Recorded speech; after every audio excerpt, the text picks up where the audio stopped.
বহুদলীয় গণতন্ত্রের প্রবক্তা, স্বাধীনতার ঘোষক শহীদ রাষ্ট্রপতি জিয়াউর রহমানের ৮৯তম জন্মদিন আজ। শহীদ রাষ্ট্রপতি জিয়াউর রহমান বাংলাদেশের স্বাধীনতা যুদ্ধে নেতৃত্ব দিয়ে বাংলাদেশকে স্বাধীন করেছিলেন।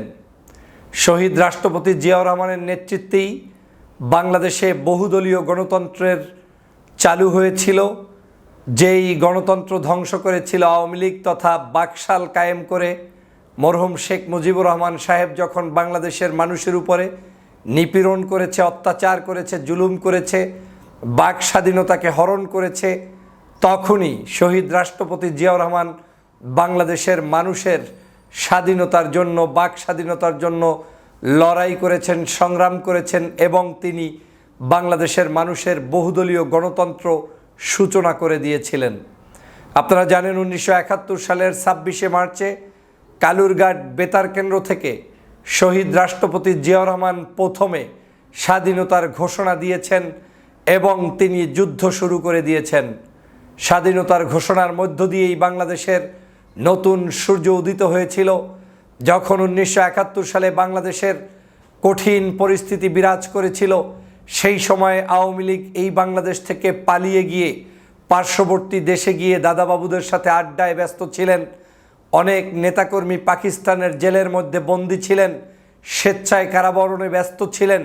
তখন শহীদ রাষ্ট্রপতি জিয়াউর রহমান নিজেকে বিলিয়ে দিয়ে দেশ মাতৃকার সেবায় নিয়োজিত করার উদাত্ত আহ্বান নিজের জন্য নিয়ে এবং দেশবাসীকে উদাত্ত আহ্বান জানিয়ে যুদ্ধে নেতৃত্ব দিয়েছেন এবং যুদ্ধে জয়ী হয়েছেন। আপনারা জানেন শহীদ রাষ্ট্রপতি জিয়াউর রহমানের সেই কালুরঘাট বেতার কেন্দ্রের স্বাধীনতার ঘোষণা কারণেই আজকের এই বাংলাদেশ স্বাধীন হয়েছে এবং তৎকালীন সময় সারা বাংলাদেশের মানুষ যুদ্ধে ঝাঁপিয়ে পড়েছে। পাকিস্তানি সকল অত্যাচার, জুলুম, নির্যাতনের বিরুদ্ধে সবাইকে ঐক্যবদ্ধ করেছিল সেই স্বাধীনতার ডাক। স্বাধীনতা যুদ্ধের সময় আওয়ামী লীগ যখন ব্যর্থ হয়েছে বাংলাদেশকে নেতৃত্ব দিতে, ঠিক একই কায়দায় বাংলাদেশে ১৯৭৫ সালের ১৫ই আগস্টের পরবর্তী সময়েও বাংলাদেশের মানুষের কাছে জনপ্রিয় হয়ে উঠেছিলেন শহীদ রাষ্ট্রপতি জিয়াউর রহমান।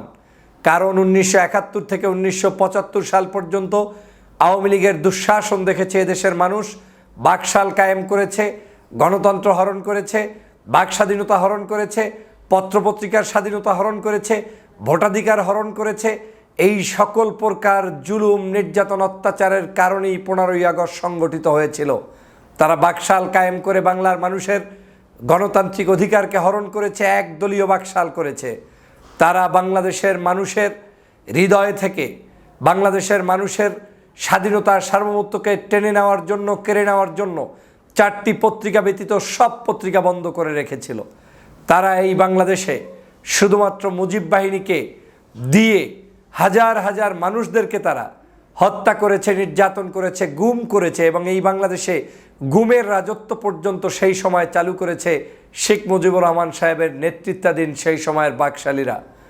আজ সেই বাকশালকে যখন বাংলাদেশের মানুষ চিরদিনের জন্য কবর রচিত করেছে, তখন বাংলাদেশে একজন নেতার আবির্ভাব অত্যন্ত গুরুত্বপূর্ণ হয়ে উঠেছিল।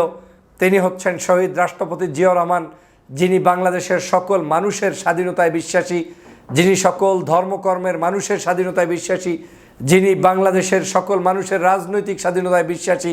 তিনি ১৯৭৫ সালের পরবর্তীতে ৭ই নভেম্বর সিপাহী জনতার বিপ্লবের মধ্য দিয়ে বাংলার মানুষের মাঝে যখন ফিরে এসেছেন, তখন এই রাষ্ট্রপতি জিয়াউর রহমানই বাংলাদেশের মানুষের মুক্ত স্বাধীনতার জন্য, গণতন্ত্রের জন্য, বহুদলীয় গণতন্ত্রের প্রবক্তা হিসাবে আজও জনগণের কাছে ইতিহাসের পাতায় তার নামটি লিপিবদ্ধ করে রেখে গিয়েছেন।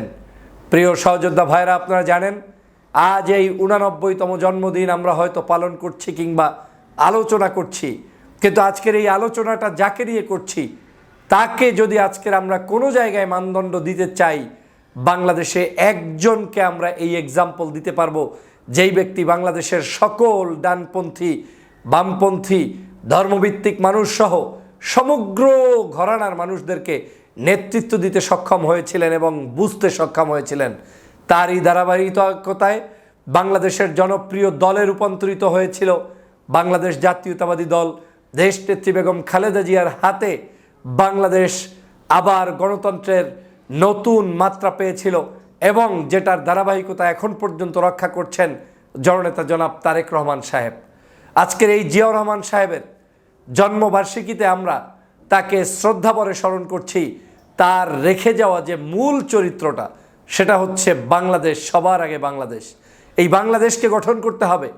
দলের ঊর্ধ্বে আমার দেশ, ব্যক্তির ঊর্ধ্বে আমার দেশ, এই কনসেপ্ট যিনি তৈরি করেছেন, যিনি বাংলাদেশের সমগ্র কৃষক, শ্রমিক, জনতা, সমগ্র ধর্মগোষ্ঠীর মানুষদের মধ্যে বিভাজন খুঁজে বেড়ান নাই, যিনি সবাইকে অ্যাকোমোডেট করেছেন, একত্রিত করেছেন, যিনি সবাইকে রাস্তায় নেমে এনে তারপরে দেশপ্রেমে উদ্বুদ্ধ করেছেন, যার মৃত্যুতে লক্ষ লক্ষ মানুষ ক্রন্দন করেছে, তিনি হচ্ছেন শহীদ রাষ্ট্রপতি জিয়াউর রহমান।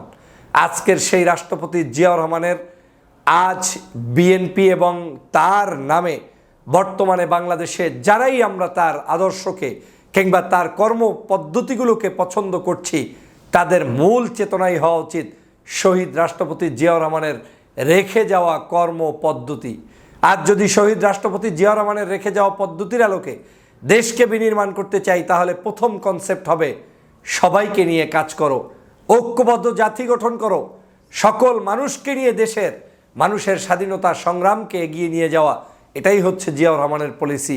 জিয়াউর রহমানের পলিসি হচ্ছে সমগ্র ধর্মভিত্তিক মানুষদেরকে এবং এই দেশে অন্য বিশ্বাসী সকল মানুষদেরকে একত্রিত করে দেশের প্রয়োজনে কাজে লাগানো। সেই কাজটা আমাদেরকে আজকের এই জন্মদিনে শপথ নিয়ে করতে হবে। কারণ এই মুহূর্তে বাংলাদেশে একজন জিয়াউর রহমানের আজকের জনগণ অত্যন্ত মিস করছে। তার মতো একজন নেতা এবং নেতৃত্ব আজ যে কত বড় জরুরি হয়ে উঠেছে, যেটা ভাষায় প্রকাশ করা যাবে না। কারণ শহীদ রাষ্ট্রপতি জিয়াউর রহমান ছিলেন বাংলাদেশের সকল ক্রাইসিসের মেকার। ৭১-এও প্রয়োজন হয়েছে, তখন জিয়াউর রহমান তার জীবনকে ঝুঁকি নিয়ে রাজপথে নেমেছে। আবার এই ৭৫-এর পরেও বাংলাদেশে প্রয়োজন হয়েছে, তিনি তার জীবনের ঝুঁকি নিয়ে রাজপথে নেমেছে। অতএব প্রত্যেকটি ঝুঁকিপূর্ণ কাজের মধ্যেই ছিলেন শহীদ রাষ্ট্রপতি জিয়াউর রহমানের অবদান। অতএব শহীদ রাষ্ট্রপতি জিয়াউর রহমান বাংলাদেশের ক্রাইসিস মেকার হিসাবে যেভাবে এসেছেন, তার দল কিংবা তার অনুসারী কিংবা তাকে পছন্দ করা ব্যক্তিরাও বাংলাদেশের সমগ্র প্রকার যত ধরনের বাংলাদেশের বিপদ রয়েছে, দুর্দশা রয়েছে, ঝামেলা রয়েছে কিংবা কঠিন সময় রয়েছে, সেই সময়গুলোতে আমাদেরকে তার মতো করেই নেতৃত্ব দিতে হবে এবং সাজাতে হবে। সেটা যদি আমরা করতে পারি, বাংলার মানুষ পাবে একটি সত্যিকার আলোর দিশা এবং বাংলার স্বাধীনতা পাবে, বাংলাদেশের জনগণ পাবে সঠিক স্বাধীনতার স্বাদ। প্রিয় সহযোদ্ধা ভাইরা, সে কারণে আজকের এই শহীদ রাষ্ট্রপতি জিয়াউর রহমানের অবদান নিয়ে কথা বলা আমার অত্যন্ত জরুরি। আমি মনে করেছি এই ৮৯তম জন্মদিনে আমরা আল্লাহর দরবারে দোয়া করব, শহীদ রাষ্ট্রপতি জিয়াউর রহমানকে আল্লাহ পাক জান্নাতুল ফেরদাউস নসিব করুন। দল মতের ঊর্ধ্বে উঠে জিয়াউর রহমানের জন্য সকলের দোয়া করা উচিত এবং আজকের এই আগামী দিনের বাংলাদেশকে গঠন করার জন্য জিয়াউর রহমানের রেখে যাওয়া কর্মপদ্ধতিগুলো পালন করার উদাত্ত আহ্বান জানাই। ভালো থাকবেন, সুস্থ থাকবেন। আল্লাহ হাফেজ।